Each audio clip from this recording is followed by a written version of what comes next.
नमस्कार किसान साथियों बीएसएफ कंपनी का जो एक्रोबेट फंगिसाइड आता है जो कि एक प्रकार का सिस्टेमिक फंगिसाइड है, यानी यह प्रणालीगत कवकनाशी है जो कि पौधों के अंदर अवशोषित होकर पूरे पौधे में फैलकर पौधे के किसी भी हिस्से में यदि फंगस लगा हुआ है यानी कि फफूंद जनित रोग लगा है तो उसको यह नियंत्रित करता है।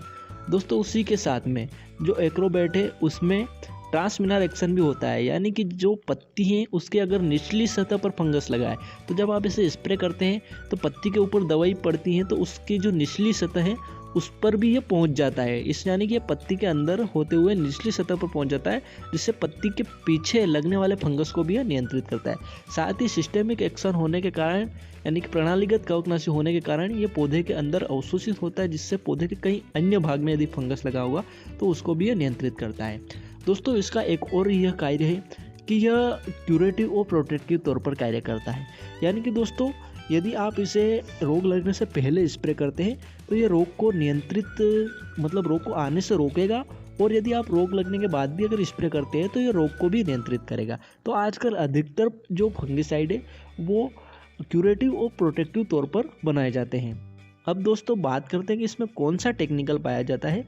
तो दोस्तों बीएसएफ के एक्रोबेट में डाइमेथोमार्फ 50% WP में पाया जाता है। और दोस्तों यह कौन सी फंगस को नियंत्रित करता है, तो दोस्तों ये डाउनी मिल्ड्यू और लेड ब्लाइट को नियंत्रित करता है।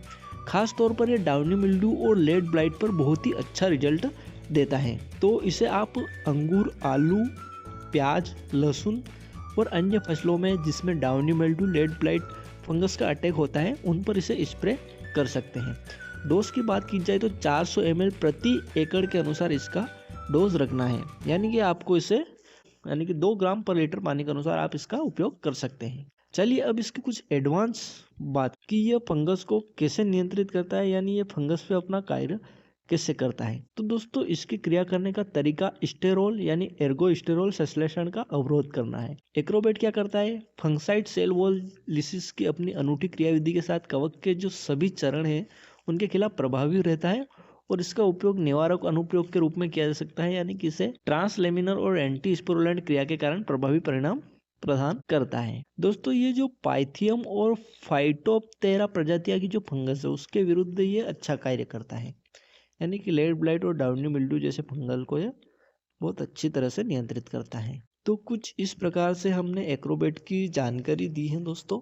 हालांकि इसमें जो जानकारी है खास तौर पर हमारे लिए इसके डोज की, ये कौन सी फंगस को नियंत्रित करता है और किन फसल पर स्प्रे कर सकते हैं, ये जरूरी है। बाकी इसकी जो एडवांस जानकारी है मतलब कि इसके कार्य करने का तरीका, वो तो आप जब समझ पाएंगे जब आप अच्छे से स्टडी करेंगे। तो दोस्तों उम्मीद है जानकारी समझ में आई होगी। वीडियो अच्छा लगे तो लाइक कर दें, चैनल पर पहली बार है तो सब्सक्राइब करके बेल आइकन को प्रेस कर दें।